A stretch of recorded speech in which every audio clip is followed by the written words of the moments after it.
Hi, welcome back to StarPropertyTV. Our guest today is a specialist in all things security. He's none other than Shamir Rajadurai from Prevent Crime Now. Welcome, Shamir. Thank you very much for having me. Shamir, for those out there who do not yet know about you or what Prevent Crime Now does, please fill them in. Okay.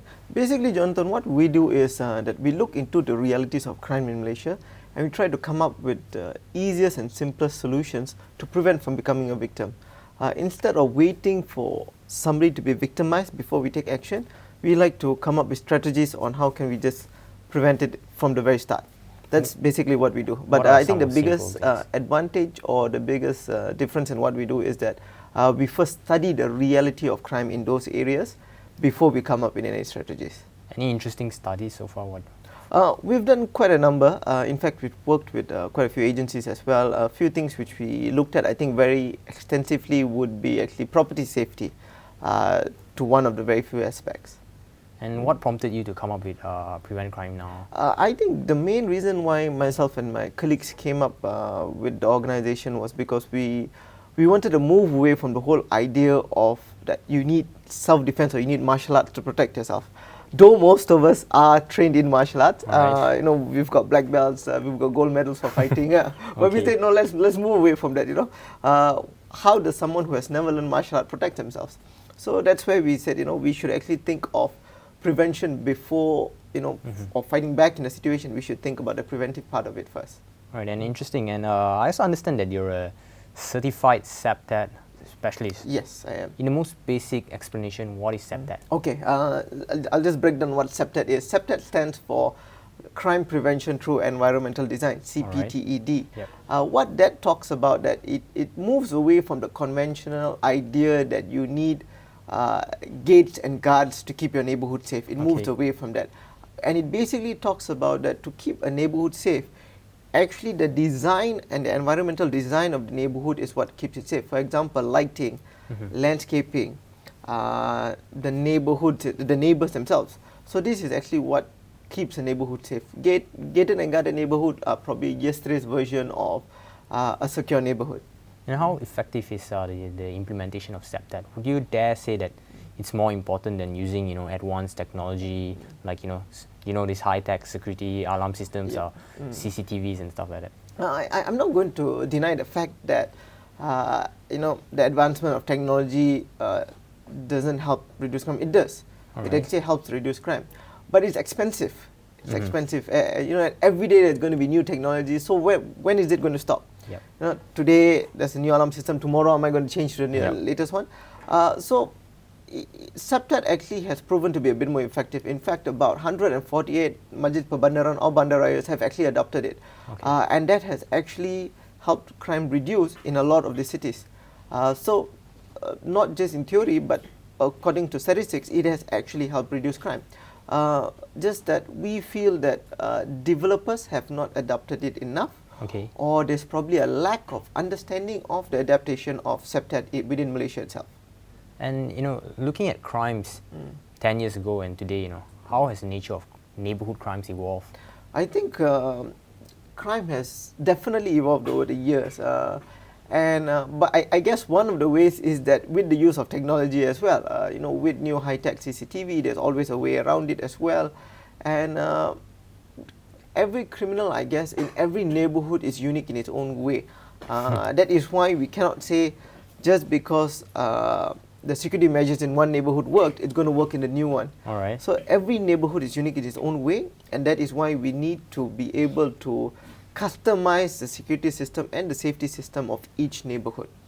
Are we doing more today, the communities, the law enforcers and all, to combat neighborhood crimes than in the past? I believe so. I believe society was different back in the past as compared to now. And as the years have gone by in the past few years, I think more and more of us have become aware that crime is a big factor. It's a big contributing factor as well to property prices as well. And this is where I think communities and also the PDRM has taken extra initiatives to reduce crime. One department within the PDRM which I think plays a very big factor in reducing crime within communities is actually the JPJKK, Jabatan Pencegahan Jenayah dan Keselamatan Community. So they actually come down, work with the RAs, they do programs from time to time, they do their rondas. So this is one initiative which has helped a lot. Another initiative which I think which has actually really helped reduce crime is actually neighbourhood associations, rukun tetangga. But this goes back to what it was back then, and it has proven to work from last time until now. So RAs, neighbourhood association, this is actually the biggest contributor to crime reduction. And you talk about gated and guarded. A lot of people have this notion that gated and guarded homes are free from crimes now. How true is it? I guess I'm not going to say that gated and guarded neighbourhoods are not safe. It is safe to a certain extent. But there have been quite a few cases, I think more notable cases, where even some of our very prestigious or well-known Malaysian icons, homes have been broken into, and they live in gated and guarded neighbourhoods.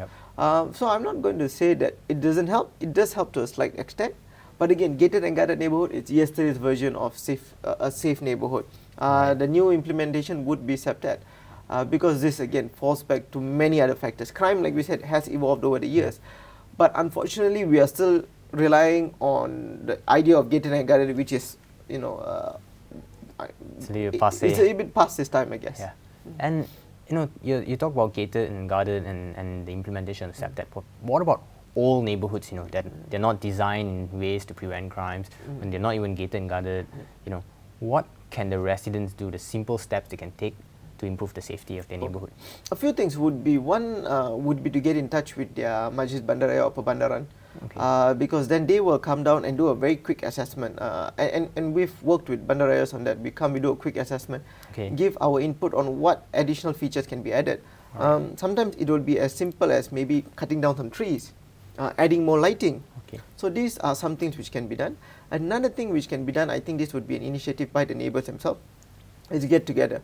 Community building has proven to be the most effective form of not only reducing crime, but building a healthy neighbourhood. And if you do not know your neighbours, for those of you who do not know your neighbours, I guess a very good thing would be go back home, say hi to your neighbour, and get into some form of meaningful conversation with your neighbour. The reason why I say meaningful conversation as well, instead of just conversation, is that when you have some sort of meaningful conversation, you build genuine friendships throughout the years. It's not just idle gossip, it's actual genuine friendships. And from there, that's where the neighbours, everybody takes effort to first maybe clean up their neighbourhood if it's messy. So when you see a clean neighbourhood, you also would like to live there, wouldn't you? You go to the field, it's nice, it's clean. And also another thing is be involved in any form of community building activities which are taking place. There are a lot of community building activities which are taking place. If there's not, go out and find some. And we've seen neighbourhoods transform actually throughout the years. We have seen this transformation. But do you think it's tougher today than before? You hear all the folks saying, Malaysians today, we are not as neighbourly as before. I agree to a very large extent. I actually think most of us in the city probably have that problem. But I guess change has to start with you. If you do not take that initiative, you will never achieve that in your neighbourhood. And Shamir, I understand that you also conduct security reviews for several big developments in Greater KL. What is this development, these reviews for actually? We were actually called in by quite a few developers or property managers to conduct a security review on their buildings or apartments or neighbourhoods. And the idea of it would be so that they would be able to take extra measures, not extra measures, maybe extra changes which need to be done, so that they would be able to, one would be to either maintain the property prices, and two is to keep the residents safe and happy. So that's what we were called in for. So we looked at various factors from the field to the lighting to the each floors. What are some of the things which are lacking or which could be improved? I think a better word would be to better improve the neighbourhood. Those was what those ratings were for. And getting down to the basics, developments that have a proven track record of good security, what are they getting right now? A few things would be. I guess I think it's safe to say no developer can say with all their projects they have been able to keep close to a zero crime rate percentage. There is no neighbourhood with zero crime. Every neighbourhood has crime in it. But what I guess certain neighbourhoods have been able to achieve would be the fact that, one, of course, strict security is good, but too much is not good. Then it's like you are living in a prison. So we want to try to avoid that. You want to be able to move around freely, not come back home every day and see a 10-foot wall with electric fencing. cameras on every corner.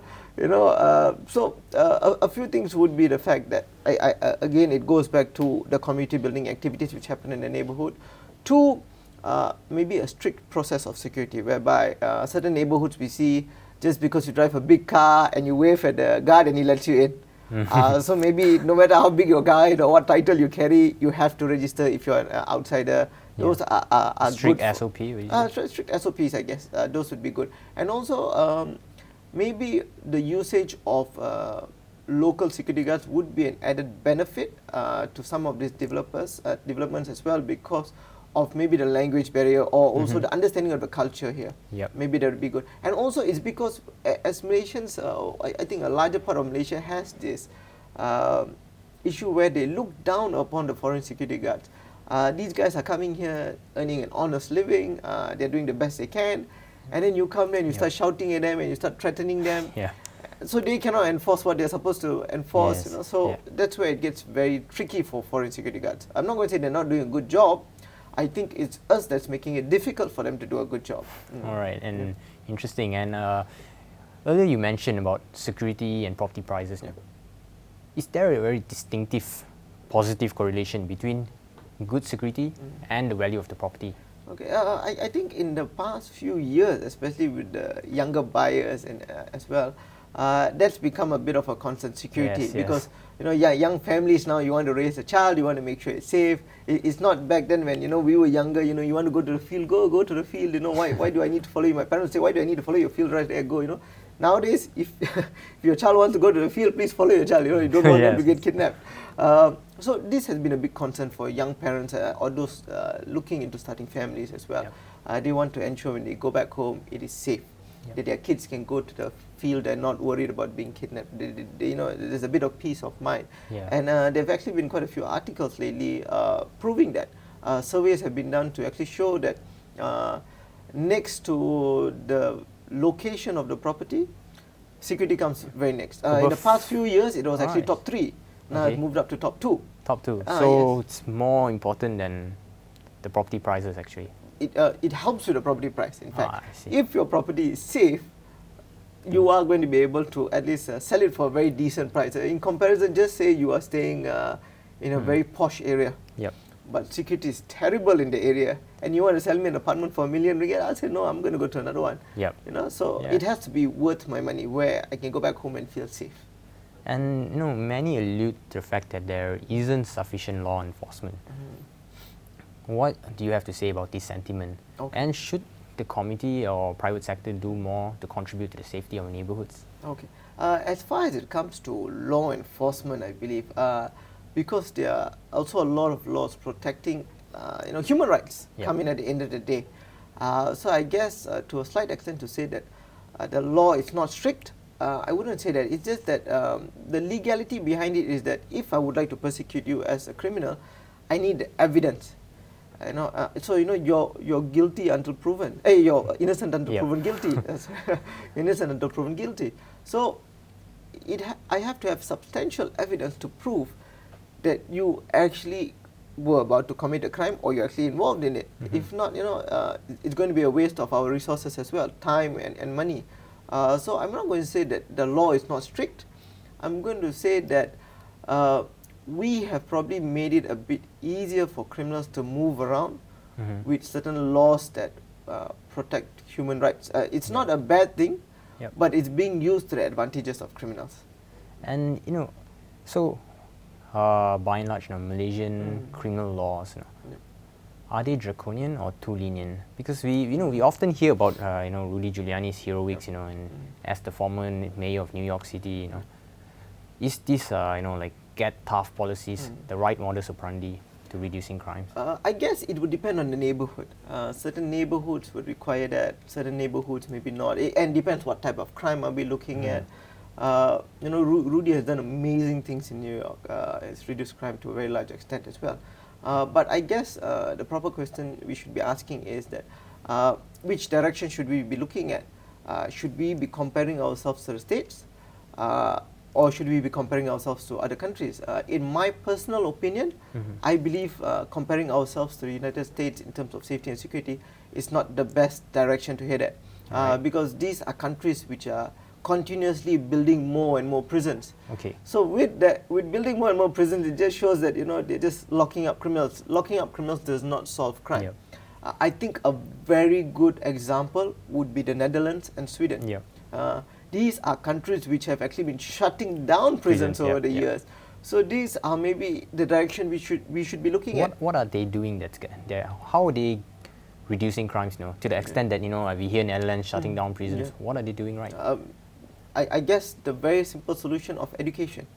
One of the few things which, for example, Sweden education is free.